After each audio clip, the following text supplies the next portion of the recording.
गृहस्थ से घिरी हमारी रोजमर्रा की जिंदगी में हमसे कितना कुछ पीछे छूटता जा रहा है। लहलहाते खेत खलिहान, खुली हवा, पशु पक्षी और एक सहज सरल जीवन शैली जिसकी कीमत आज भी कुछ लोग समझते हैं। ऐसे ही एक व्यक्ति हैं हिसार के श्री नंद किशोर जी गोयनका। तमाम समृद्धि और संपन्नता के बावजूद अपनी जमीन से जुड़े नंद किशोर जी ने मानव सेवा, पशु सेवा और कुदरत में ईश्वर को पाया है। एक यादगार मुलाकात। कहते हैं कि भारत की आत्मा गांव में बसती है। हरियाणा के एक छोटे से गांव में इसी सच्चाई को सार्थक कर दिखाया है उद्योगपति और व्यवसायी श्री नंद किशोर गोयनका ने। अपने कामकाज की तमाम व्यस्तताओं के बावजूद गोयनका जी अपना अधिकांश समय गौ सेवा और समाज सेवा के लिए देते हैं। गोयनका जी का संघर्ष भरा जीवन प्रमाण है कि अगर मेहनत और लगन हो इंसान के पास तो वह हर क्षेत्र में सफलता पा सकता है, फिर चाहे वो उद्योग व्यवसाय में हो या जीवन मूल्यों की रक्षा में।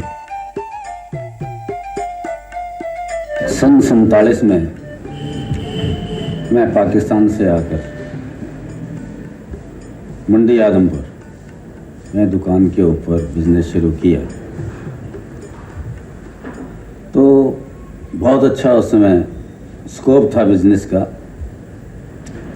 बहुत अच्छा बिजनेस चला। उसके बाद में फिर यहाँ दाल का कारखाना लगाया, दिल्ली में भी एक कारखाना दाल का लगाया। दिल्ली का कारखाना तो कुछ दिन के बाद बंद कर दिया और यहाँ एक के दो हुए। फिर एक तेल मिल लगाया वो जो काफ़ी बड़ा था और इस तरह से बिजनेस में काफ़ी सफलता ईश्वर ने हमें दी। आज गोयनका जी के बेटे अपने उद्योग व्यवसाय में अंतर्राष्ट्रीय स्तर पर ख्याति पा चुके हैं, मगर इसके बावजूद वे अपनी पत्नी के साथ इस छोटे से गांव में रहते हुए एक साधारण सा जीवन जी रहे हैं।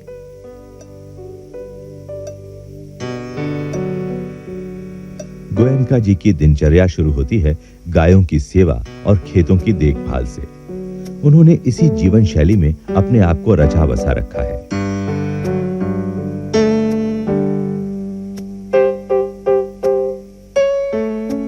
अपने गांव के पास ही उन्होंने एक विशाल गौशाला का निर्माण किया है, जहां वो रोज जाकर उनके साथ अपना वक्त गुजारते हैं।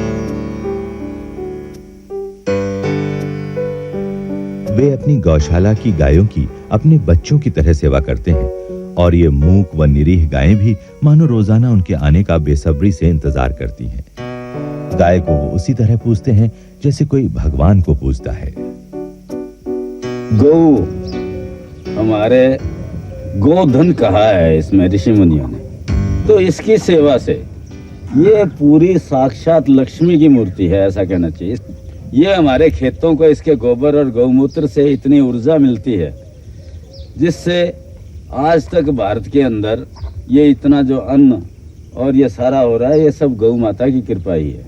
मैंने अभी 20 एकड़ में नरमे कपास की फसल की पैदावार ली है, जो कि नीम के पत्ते और गौमूत्र को उबाल करके एक पेस्टिसाइड तैयार किया है। तो इस प्रकार का काम जब सब लोग अपना लेंगे तो इस देश का सारा कायाकल्प हो जाएगा और इसके अंदर ये बीमारियां जो आज इन चीज़ों के खाने से, खाद के और पेस्टिसाइड की चीज़ों के खाने से जो बीमारियां मनुष्य शरीर में, इन पशुओं में जो आ गई है, वो सब खत्म होने वाली है। गोयनका जी के जीवन का एकमात्र ध्येय है कि खेती के लिए रासायनिक खादों के बजाय परंपरागत गोबर की खाद उपयोग में लाई जानी चाहिए। इसीलिए उन्होंने अपनी गौशाला में ही गोबर की खाद बनाने का छोटा सा कारखाना बनाया है। यहाँ बनाई हुई खाद ही वो अपने खेतों में भी इस्तेमाल करते हैं। उनका मानना है कि अगर पूरे देश में ही इस तरह की खाद का उपयोग होने लगे तो देश की फसल कई गुना बढ़ जाएगी। वे अपने जीवन की तमाम सफलताओं और उपलब्धियों का श्रेय गौ सेवा को ही देते हैं।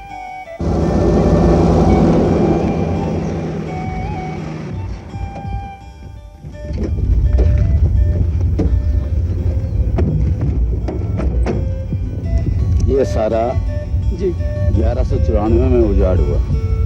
अच्छा। इससे पहले महाराजा अग्रसेन के वंश राज्य करते थे।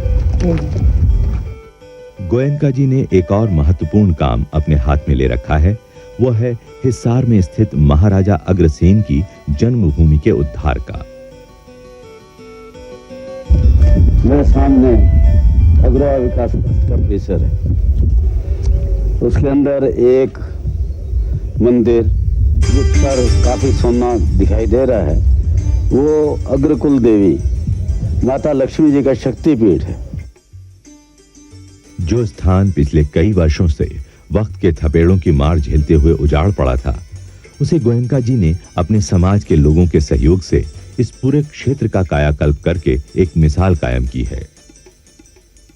कहा जाता है कि यह स्थान अग्रवंश के संस्थापक महाराजा अग्रसेन की राजधानी था और महाराजा अग्रसेन भारतीय इतिहास के पहले राजा थे जिन्होंने इस देश में गणतंत्र की स्थापना की थी।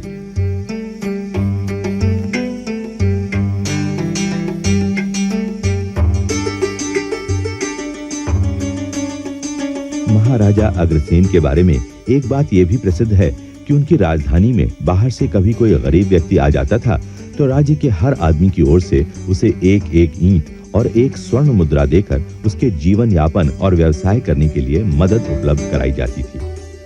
गोयनका जी ने अपना पूरा ध्यान इस स्थान के जीर्णोद्धार और इसे एक महत्वपूर्ण स्मारक के रूप में स्थापित करने में लगा रखा है।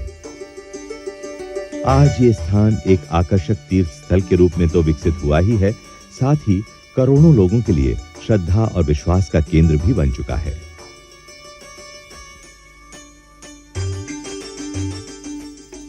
इस जीवन का मूल्य ही केवल ईश्वर को प्राप्त करना है। ये मनुष्य शरीर जो है साधन धाम मोक्ष कर द्वारा, यानी मोक्ष प्राप्त करने के लिए ये साधनों का धाम है, साधनों का एक समूह है ये मानव शरीर।